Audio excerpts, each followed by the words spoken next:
NEET 2026 में जो कई सारे जो प्रॉब्लम्स मैकेनिक्स के आए हैं उसको देखते हैं हम लोग के। तो एक जो प्रॉब्लम आया है उसमें बोल रहा है कि kinetic energy and potential energy of a simple pendulum bob is 0.02 joule है। Okay, the sum of kinetic energy ऐसा दे रखा है, sum of kinetic energy plus potential energy of a simple pendulum bob is how much, it's 0.02 joule दिया हुआ है। Okay, the speed of the simple pendulum bob at equilibrium position is, आपको find out करना है। यहाँ पे mass of Bob जो दिया हुआ है, मास ऑफ बॉब जो दिया हुआ है दैट इज 20 ग्राम दिया हुआ है। ठीक है ना, तो ऐसा होता है ना सिंपल पेंडुलम के, इस ढंग से जो है ना ये इसका होता है इक्विलिब्रियम पोजीशन। ठीक है, और इससे अगर आप डिस्टर्ब करते हो तो इस ढंग से वो ऑसिलेट करता है। ठीक है ना, अपने इक्विलिब्रियम पोजीशन के अबाउट ऐसे। ठीक है ना, तो इसमें होता क्या है कि जैसे देखो ये जो है ना, मतलब कि ये जो काइनेटिक एनर्जी यहाँ पे मैक्सिमम होता है इक्विलिब्रियम पोजीशन पे, जो काइनेटिक एनर्जी होता है उसका के मैक्स होता है, के मैक्स होता है यहाँ पे। इसी यही जो होता है क्या है कि बॉब जो है वो यहाँ से इक्विलिब्रियम पोजीशन से जब डिस्प्लेस होता है तो इसका जो काइनेटिक एनर्जी का पार्ट है वो पोटेंशियल एनर्जी में कन्वर्ट होते चला जाता है। ठीक है ना, और यहाँ पे मतलब एक्सट्रीम पोजीशन पे उसके पास काइनेटिक एनर्जी हो जाता है जीरो, काइनेटिक एनर्जी जीरो, और कंप्लीटली जो होता है टोटल एनर्जी जो होता है वो पोटेंशियल एनर्जी में कन्वर्ट हो जाता है। अरे तो देखो यहाँ पे क्या है, कुछ भी non inertial sorry non conservative force, वो टोटल जो जो मैकेनिकल एनर्जी कंजर्व होगा। ओके ना, तो मैकेनिकल एनर्जी कहने का मतलब होता है कि summation of kinetic energy and potential energy will remain constant. तो उसी चीज को यहाँ दे दिया हुआ है 0.02 जूल है। तो अभी बताओ कि अपने इक्विलिब्रियम पोजीशन पे इस सारा का सारा जो यहाँ पे क्या होगा कि पोटेंशियल एनर्जी जीरो होगा, टोटल जो इसके पास एनर्जी होगा वो काइनेटिक एनर्जी के फॉर्म में ही रहेगा। ओके, और वही आपसे पूछ रहा है कि what would be the maximum velocity ना। ओके, ये पूछ रहा है कि what would be the velocity of this the simple half M B square, half M B square is equal to this 0.02 joule. Okay, तो क्या दिया हुआ है, हाफ एम की जो वैल्यू है वो 20 ग्राम है, so 1000 and V square is equal to 0., means हम इसे कर देते हैं 2/100 कर देते हैं। ठीक है, तो ये दिस कैंसिल और ये भी कैंसिल हो गया। ठीक है बेटा, तो ये हो गया V square is equal to, V square is equal to हुआ है V square is equal to, V square is equal to 2, तो V is equal to yes V is equal to √2। Okay ना, तो इसे हम लिख सकते हैं 1.41 ना, 1.41 मीटर पर सेकंड। ओके, तो ये होगा इसका आंसर। ओके, तो this will be the option number 1 इसमें करेक्ट होगा। ठीक है, अब जो सेकंड जो प्रॉब्लम पूछ रहा है वो काफी अच्छा है। A box of mass 15 kg kept on the floor of a stationary trolley है। ठीक है ना, स्टेशनरी दिस ट्रॉली है, मान लो कि ट्रॉली है। ओके, एंड एक बॉक्स यहाँ पे रखा हुआ है, this mass is 15 kg, 15 kg है एक फ्लोर पे, दिस द ओके ट्रॉली है। ठीक है, now it is asking that and this the coefficient of static friction between the box and trolley is, यहाँ पे जो coefficient of static friction that is 0.12 दिया हुआ है। Keeping the box in stationery state over the trolley, the maximum acceleration with which the trolley can move horizontally, एक इसका maximum कितना हो सकता है कि सो दैट कि ये दोनों जो है वो साथ साथ मूव करे। प्रॉब्लम ये है। ठीक है ना, ओके, मतलब कि ट्रॉली के ऊपर जो है ना ये बॉक्स रखा हुआ है, इस मास इज 15 केजी, एंड इसकी इस trolley and this the mass के बीच में स्टैटिक जो फ्रिक्शन है वो दैट इज 0.12 है। अब ये पूछ रहा है कि ट्रॉली जो है वो ट्रॉली का मैक्सिमम एक्सेशन कितना होगा सो दैट कि ये दोनों जो है वो साथ साथ मूव करे, ऐसा नहीं कि स्लिप हो। ठीक है, जब ऐसे आप बहुत ज्यादा एक्सेलरेशन के साथ ये करते हो तो क्या होगा कि इसके साथ एक रिलेटिव एक्सेलरेशन आ जाएगा, रिलेटिव स्लिपिंग होगा। ओके, साथ साथ मूव नहीं होगा, ये पीछे की ओर गिर भी सकता है। ठीक है, तो ए है, तो इसके लिए आप एक करो कि ये देखो कि इस जो ब्लॉक का मैक्सिमम एक्सेलरेशन कितना हो सकता है, वही हमारा इसका एक्सेलरेशन होगा। ठीक है ना, मतलब इसके जो इस जो ब्लॉक को मूव करने वाला कौन सा है, ये ब्लॉक को तो मूव करने वाला स्टैटिक फ्रिक्शन ही है ना, जो इस पे मैक्सिमम एक्ट होगा, ठीक है ना। अब देखो कि क्या है ना, इसके लिए ऐसा सोचो कि खींच रहा है इसको, ट्रॉली को आप इधर की ओर इसे जो है ना पुल कर रहे हो, करेक्ट। लेकिन इस ब्लॉक को कौन पुल कर रहा है आगे की तरफ, ये फ्रिक्शन ही है ना। ये दोनों जो ट्रॉली एंड ब्लॉक के बीच में जो फ्रिक्शन जो आगे की तरफ रहेगा वही इसको खींचेगा। अब देखो कि क्या है ना कि तुम्हें अगर फ्रिक्शन का डायरेक्शन अगर फाइंड आउट करना है कि इस ब्लॉक पे किधर लगेगा, उसके लिए ऐसा कर लो कि एक कुछ मोमेंट के लिए ऐसा मानो कि दोनों के बीच में फ्रिक्शन नहीं है। जब फ्रिक्शन नहीं होता तो क्या होता है कि ट्रॉली है जो आगे की ओर मूव करता, ठीक है ना। और ये ब्लॉक ऐसे के ऐसे यहाँ पे रह जाता और फाइनली है जो बाद में इसके पीछे है जो गिर जाता। Okay correct. तो इस ट्रॉली के रिस्पेक्ट में ये ब्लॉक है जो किस तरफ है जो जाएगा, यहाँ पे कोई फ्रेम ऑफ रेफरेंस है, कोई आदमी जो है वो इसको देख रहा है, तो ये देखेगा कि ब्लॉक है जो पीछे की तरफ है जो जा रहा है। तो जो फ्रिक्शन का काम वही होता है कि रिलेटिव स्लिपिंग को बंद करना, ठीक है ना, उसको ओपोज करना होता है। तो इस पे जो फ्रिक्शन का जो लगेगा वो आगे की तरफ लगेगा। और वो स्टैटिक फ्रिक्शन जो है मैक्सिमम वैल्यू कितना होगा, that is mu S N N होगा, ठीक है ना। मैक्सिमम इतना तक ही लग सकता है, तो जितना मैक्सिमम फोर्स लगेगा वही है जो मैक्सिमम एक्सेलरेशन भी मिलेगा। समझ रहे हैं ना ये चीजें कि that is mu S N N होगा।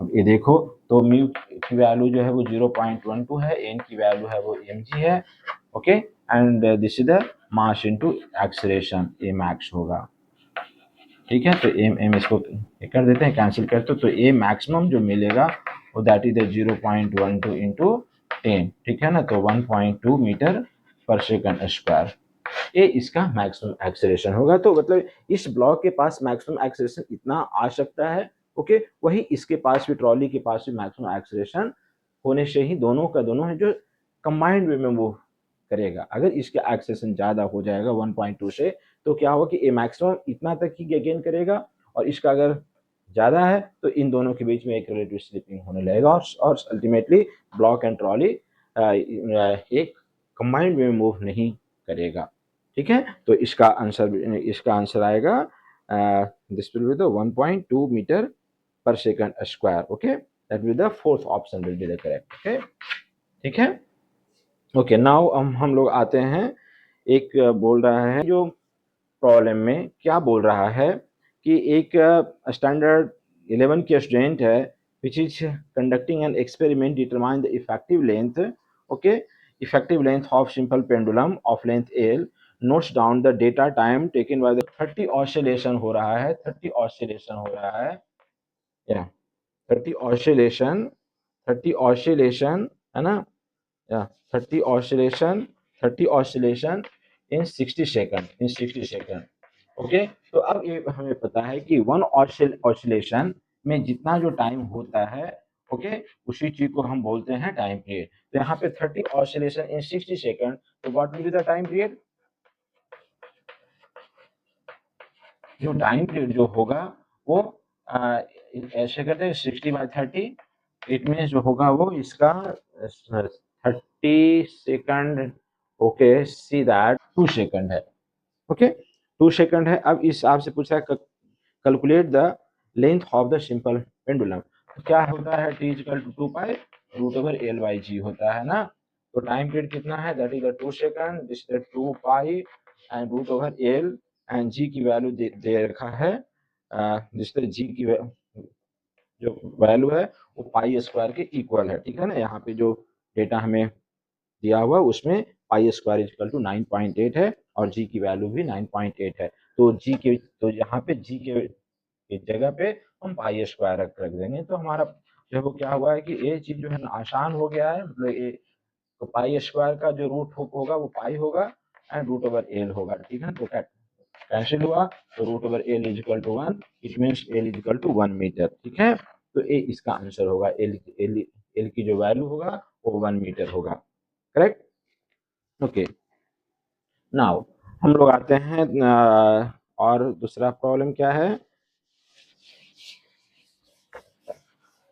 की मीनिंग क्या है, आप उसके बारे में क्या समझते हो, ठीक है। रिएक्शन टाइम, तो रिएक्शन टाइम आप इसे समझते हो तो आप जो है ना इस प्रॉब्लम को काफी आसानी से प्रॉब्लम को बना सकते हो। इसमें ये पूछ रहा है कि एक रूलर जो है वो कुछ फॉल डाउन हो रहा है, ठीक है ना, ऐसे, ठीक है। और डिफरेंट डिफरेंट मान लीजिए कि person A B C D ऐसे जो है वो यहाँ पे है, ठीक है ना। अब ये पूछ रहा है कि एक एक जिस आदमी का रिएक्शन टाइम जो है वो ज्यादा होगा, मतलब कोई फिनोमेना कोई इवेंट को वो देखा है, इसके बाद वो उस इवेंट को कंट्रोल करने या उस पे एक्शन लेने में जो टाइम जो लगता है उसी को बोलते हैं रिएक्शन टाइम बोलते हैं, ठीक है। तो रूलर जो है वो कुछ फॉल हुआ है, मान लीजिए ऐसे जो है ना वर्टिकली ऐसे फॉल हुआ है, सभी के सभी ने जो है ना वो एक साथ देखा है, ठीक है ना, ए बी सी डी देखा देखा है, बट लेकिन सबका जो रिएक्शन टाइम है वो डिफरेंट डिफरेंट है, ठीक है ना। तो अब ये पूछ रहा है कि the correct order of the distance travelled by the ruler for each person. तो अब जैसे देखो कि जिसका रिएक्शन टाइम ज्यादा होगा वो क्या होगा कि एक्शन इसको जो है ना वो आदमी जो है वो ए बी सी डी सब जो है वो ए कैच करना चाह रहा है, ठीक है ना, उसको ओके इसको कैच करेगा। अब देखो कि जिसका रिएक्शन टाइम ज़्यादा होगा मतलब वो ज़्यादा टाइम इसको कैच करने में लगेगा, तो वो डिस्टेंस जो ट्रैवल जो करेगा उस केस में ज़्यादा होगा। तो जिसका रिएक्शन टाइम ज़्यादा होगा, ज़्यादा जिसका रिएक्शन टाइम होगा उस केस में जो डिस्टेंस ट्रैवल होगा वो भी ज़्यादा होगा, ठीक है ना। तो जिसका रिएक्शन टाइम ज़्यादा उसका डिस्टेंस ट्रैवल ज़्यादा, तो ये है ऑप्शन, ठीक है ना। तो इसी चीज़ को मतलब कि हम इसमें से देख लेंगे कि जिस आदमी का रिएक्शन टाइम ज़्यादा होगा उस केस में जो होगा वो रूलर जो होगा वो ज़्यादा डिस्टेंस ट्रैवल करेगा। तो जितना ऑप्शन दिया हुआ है कि पर्सन बी का रिएक्शन टाइम 0.22 सेकंड है, तो उस केस में होगा क्या कि रूलर जो है वो ज़्यादा डिस्टेंस ट्रैवल करेगा। जिसका रिएक्शन टाइम कम है, सबसे कम है 0.18 सेकंड है, ओके, मतलब कि उसने जो है वो इस इवेंट को इस चीज को मतलब कि क्विक रिएक्शन किया, ठीक है ना। तो क्विक रिएक्शन किया तो पहले ही उसको होल्ड कर लेगा, कैच कर लेगा, समझ रहे हैं ना। ओके, तो ये चीजें हैं, तो ये है जो रिएक्शन टाइम पे बेस्ड है, ठीक है। नाउ फाइन, अब हम लोग आते हैं इसमें एक दूसरा जो रेडियस ऑफ अर्थ है, ठीक है। तो इस एक आर है, ठीक है ना, और इस जो एक एम मास का जो ब्लॉक है उसको आर हाइट तक लेकर के जाना है from the surface of earth, ऐसे यहाँ पे मतलब, ठीक है ना, पॉइंट ए यहाँ पे है, पॉइंट बी यहाँ पे है, इसको लेके गया है, ये है, ठीक है ना। तो इसका भी height from the surface of earth है जो आर है, ठीक है ना। तो इसी जो आपसे पूछ रहा है कि amount work done to raise the mass M, ये मास का ब्लॉक है उसको यहाँ से यहाँ तक लेके जाने में how much work done, okay. तो इसके लिए अब आप देखो कि इस जो प्रॉब्लम में क्या होगा बेटा कि जी जो है वो कांस्टेंट नहीं है, ठीक है ना, वो कांस्टेंट नहीं है क्योंकि ये काफी आप हाई तक लेकर के जा रहे हो, ठीक है ना। ये जो work done is equal to जो हम एमजीएच जो यूज करते हैं वो एक स्मॉलर हाइट के लिए होता है, ठीक है ना। एक बहुत बड़ा हाइट के लिए जहाँ पे जी एक मींस कांस्टेंट नहीं है, छोटे छोटे हाइट के लिए 100 मीटर 50 मीटर 200 मीटर इस टाइप की जो चीजें है ना, वहाँ पे जी को हम मान सकते हैं कि वो आपका थ्रू आउट द मोशन जो है वो जी जो है वो कांस्टेंट रहा तो वर्क डन आप एमजीएच लगा सकते हो। लेकिन यहाँ पे ये चीज नहीं होगा, एमजीएच के इक्वल नहीं होगा। तो इसको आप ये चीज यूज करो कि work done by external field, okay ना, is equal to M V final minus V initial जो होता है ना ग्रेविटेशनल फील्ड, ओके, या किसी भी जो ना फील्ड के एंगेंस्ट अगर कोई एक्सटर्नल एजेंट काम कर रहा है वर्क कर रहा है तो that is the work done is equal to जो होगा वो M V final minus V initial. मतलब कि आपको इस पॉइंट का पोटेंशियल इस पॉइंट का पोटेंशियल मालूम अगर हो जाए तो आप इजीली निकाल सकते हो कितना वर्क डन हमको करना पड़ेगा, ठीक है ना। तो आप पता है कि एक आर डिस्टेंस पे मतलब कि सरफेस अर्थ के मास ऑफ अर्थ जो है वो एम है, यहाँ पे जो इसकी जो पोटेंशियल हो गया minus G M by R होगा, ठीक है। और यहाँ पे होगा potential at the B point पे जो होगा वो minus two G M by R होगा, ठीक है ना, सॉरी, यहाँ पे G M by two R होगा, G M by two R होगा, करेक्ट ना। तो अब इसी चीज को ए कर दो, एम वी फाइनल जो है वो G M by two R and minus minus plus हो जाएगा that is the G M by R, ठीक है। तो आप इसे लिख दो M and this is the क्या होगा बेटा ये जो होगा वो that is the G M by two R and this the work done by external field is equal to जो होगा वो दिस इज द यस यही है यहाँ पे उसके थ्रू वर्क डन। तो ये आप लिख दो कि जी मास ऑफ अर्थ m/2r, ठीक है ना, ये है। तो आप लोग को इस फॉर्म में लिखना है। तो एक तो पता है कि ग्रेविटेशनल एक्सीलरेशन इक्वल टू क्या होता है, gm/r² होता है। तो हम इसी चीज को r इंटू आर कर दें, तो ये जो gm/r² यहाँ से हम निकाल लेंगे g के वैल्यू के टर्म में लिख देंगे। तो 1/2 gm/r² equal to g mr। तो ये होगा जिसका वर्क डन। ओके, तो ऑप्शन नंबर जो होगा वो mg/r/2, it means option number 4 जो होगा वो सही होगा। ठीक है ना, इस जो प्रॉब्लम है ऑप्शन नंबर 4 को मारना है। Correct. Simple pendulum having the time period t, the variations of kinetic energy की ke, okay, with time t आपसे पूछ रहा है। एक सिंपल पेंडुलम है, ठीक है, सिंपल पेंडुलम है, उसका टाइम पीरियड t है। Okay, the variation of kinetic energy with time t आपसे पूछ रहा है। ठीक है ना, तो मतलब कि डिफरेंट डिफरेंट जो है ना ग्राफ इसमें दिया हुआ है। ओके, डिफरेंट डिफरेंट इसमें ग्राफ दिया हुआ, वो आपको ये करना है, चूज करना है कि इसके बीच में जो सिंपल पेंडुलम का अगर टाइम पीरियड t है, ओके, टाइम पीरियड t है, ओके, तो इसके जो काइनेटिक एनर्जी और टाइम के साथ क्या रिलेशनशिप होगा। तो अब देखो कि जो है ना काइनेटिक एनर्जी का मतलब ये ऐसा है कि जैसे देखो एक्सट्रीम पोजीशन पे तो इसके पास वेलोसिटी जो होता है वो 0 होता है। ठीक है, यहाँ पे इक्विलिब्रियम पोजीशन पे जिससे के मैक्स होता है, तो वहाँ पे भी होगा, मैक्स होगा। ओके, और ये जो है वो यहाँ पे फिर से अपने एक्सट्रीम पोजीशन पे जाएगा। मतलब यहाँ से अगर t इक्वल टू 0 अगर हम लेते हैं तो ए बेटा यहाँ पे जाएगा। ओके ना, भी यहाँ पे मैक्स होगा, यहाँ पे अपने एक्सट्रीम पोजीशन पे जाएगा, फिर से भी जो है वो 0 होगा, और ए फिर से आने लगेगा, फिर से भी मैक्स होगा, और फिर यहाँ पे भी जो है वो 0 होगा। तो आप देखो कि इस चीज को अगर एक करना है, टी यहाँ पे हम लेते हैं और यहाँ पे काइनेटिक एनर्जी का एक लेते हो, ग्राफ लेते हो, और यहाँ से अगर टी इक्वल टू 0 है तो मतलब कि हुआ क्या कि, ठीक है, और फिर से जो है ना यहाँ पे जिससे t/4 होगा, यहाँ पे t/2 होगा, और यहाँ पे जो होगा वो फिर से जो है वो t होगा, और यहाँ पे 3t/4 होगा। ओके, और ये जो होगा वो t/2 होगा। ठीक है ना, तो ये एक जो है ना, यस यस, तो ए होगा ऑप्शन नंबर 3 इसमें सही होगा। तो ए वाला जो ग्राफ है मतलब कि काइनेटिक एनर्जी और टाइम के बीच में ए वाला रिलेशनशिप होल्ड करेगा। समझ रहे हो ना बात को, मतलब कि यहाँ पे चीज का पूरा जो है होता है क्या, टाइम पीरियड क्या, ए यहाँ से स्टार्ट किया, दिस पोजीशन पे गया, एक्सट्रीम पोजीशन पे गया, फिर से जो है वो ए किया, जो बॉब जो है वो रिटर्न हुआ, यहाँ पे आया, और फिर से इसी पोजीशन पे जब आया, मतलब टाइम पीरियड का कहने का मतलब तब होता है जब कंप्लीट होता है, जब उसका पोजीशन, मतलब पोजीशन और वेलोसिटी दोनों जब सेम हो ना, तभी जो है ना हम वो बोलेंगे कि वो टाइम पीरियड एक ऑसिलेशन कंप्लीट किया है। ठीक है, तो ये चीजें ए वाला ग्राफ यहाँ पे होल्ड करेगा। करेक्ट बताओ बच्चों कि जो moment of inertia of ring कितना होता है, moment of inertia of ring, आप लोग से पूछ रहा हूँ, moment of inertia of ring, moment of inertia of ring, moment of inertia of ring होता है वो mr² होता है। ठीक है ना, mr²। तो ठीक है, तो इसी कॉन्सेप्ट बेस्ड और फिर साथ साथ जो है ना पैरेलल एक्सिस थ्योरम का यूज किया गया। ठीक है ना, दोनों चीज को यूज करना है। ठीक है ना, और ये प्रॉब्लम जो है वो बन जाएगा। ठीक है, दोनों चीज ठीक है। तो अब ये बोल रखा है कि एक थिन वायर है, ओके, ऑफ लेंथ एल है, thin wire of length L, okay, linear mass density दिया हुआ है m दिया हुआ। इसने क्या किया है कि चीजों को चेंज किया है। ठीक है ना, प्रॉब्लम बहुत इजी है। ठीक है ना, लेकिन आपसे थोड़ा सा कुछ और ए लिया है, दिस द एक्स एक्सिस है and this the Y axis ऐसे है। ओके, और ए वाला जो है ना इसके इसके टेंजेंस आपको से पूछ रहा है कि अबाउट द टेंजेंट, आपसे पूछ रहा है कि मोमेंट ऑफ इनर्शिया कितना है इसका।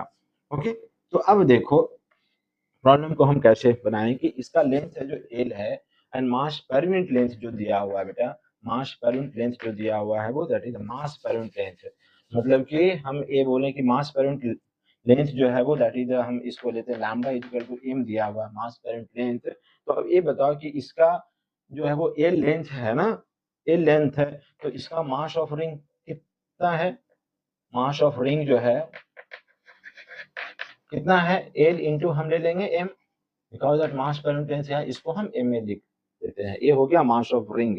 ठीक है, अब ये बताओ कि इसका रेडियस कितना, ये भी हमें जानना होगा। तो इससे हम दिखाओ दैट इसका लेंथ है जो एल है, मतलब ए इसका क्या होगा, पेरीमीटर के बराबर है, that is 2 pi R equal to है वो एल है, तो आर इक्वल टू क्या हो गया, L upon 2 pi, L upon 2 pi है, करेक्ट ना। This is R equal to L upon 2 pi. अभी बताओ कि ये जो रिंग है कैसे कैसे हुआ है चेंज, हमें कैसे पता है ये रिंग है, तो moment of inertia about the centre and the axis which is perpendicular to the plane of the ring होता है वो एम आर स्क्वायर होता है, ठीक है ना ऐसे।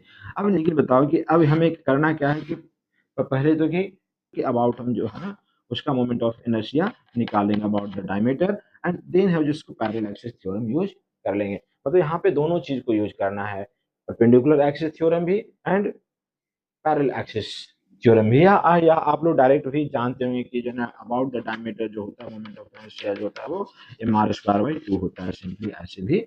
ओके ठीक है, तो ए हुआ मतलब कि अबाउट द डायमीटर ए हुआ। अब इस डायमीटर को यहाँ पे हम पैरेलल एक्सिस थ्योरम एक कर लेंगे, तो ए जो होगा by by dash equal to जो होगा वो M R square by 2 plus M R square, ठीक है ना। ये चीजें हैं, मतलब एम जो है वो यहाँ पे मास ऑफ रिंग है, ठीक है ना। तो मास ऑफ रिंग कितना है बेटा, ये बताओ। मास ऑफ रिंग है जो एम एल है, ओके, अपॉन 2 है, एंड रेडियस की कितना है, एल अपॉन 2 पाई है ना, तो L square upon 4 pi square, and M जो है वो, या फिर जो है वो एम जो हमने लिया है मास ऑफ रिंग जो है वो दैट इज एम एल है, ठीक है ना, एंड रेडियस जो है वो एल अपॉन 2 पाई का होल स्क्वायर, करेक्ट ना। तो ये चीजें आप ले लो, एम या this is M L square या एम सॉरी आर स्क्वायर है ना बेटा, आर एल अपॉन 2 पाई का स्क्वायर, एंड दिस द सॉरी इसका स्क्वायर नहीं यहाँ पे करेंगे, ओके। तो ये चीजें हैं, हम इसी चीज को ले लें, M L Q upon 8 pi square plus M L Q upon 4 pi square कर लेते हैं, ठीक है ना। तो that is the M L Q upon 1 plus 1 by 2, तो ये चीजें आ जाएगा बेटा 3 by 8 M L Q upon pi R square, ठीक है ना। तो ये इसका moment of inertia about the by dash axis आ जाएगा 3 by 8 M L Q upon 8 pi, okay ना, 3 by 8 M L Q upon upon upon pi square के टर्म में आएगा, यस पाई स्क्वायर, तो ऑप्शन नंबर 1 इसका करेक्ट होगा, okay. तो ये चीजें हैं, और एक आ जाता है एक और मैकेनिक्स का प्रॉब्लम है, उसको magnitude and direction of acceleration, okay, magnitude and direction of acceleration आपसे पूछ रहा है, मतलब कि पूरे कंप्लीटली वेक्टर फॉर्म में आपसे पूछ रहा है कि ये जो एक्सेलरेशन का मैग्नीट्यूड कितना है एंड डायरेक्शन कितना है। तो ये तो सिंपली है कि जो फोर्स जो देखो कि एक्ट हो रहा है वो म्यूचुअली परपेंडिकुलर है, तो एफ जो नेट फोर्स जो होगा वो एफ नेट फोर्स जो होगा वो अंडर रूट जो दो वेक्टर जो होता है वो उसका कर लेते हैं ना, जैसे A square plus B square plus 2ab cos theta होता है, ओके। ये जो करते हैं ना, तो इसी चीज को यहाँ पे देखो कि थीटा का वैल्यू क्या दिया हुआ है 90 degree, because it mutually perpendicular है ना।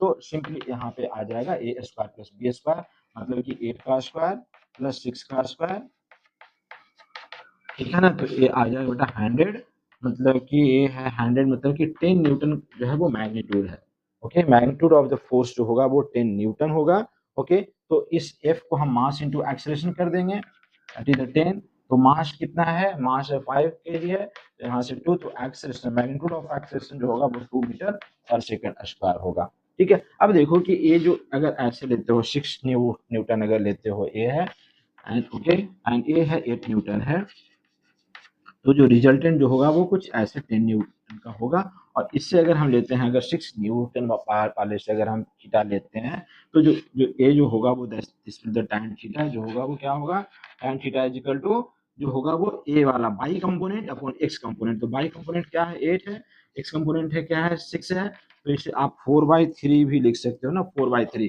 4/3 किससे, 4/3 फ्रॉम 6 न्यूटन का फोर्स है, ठीक है ना।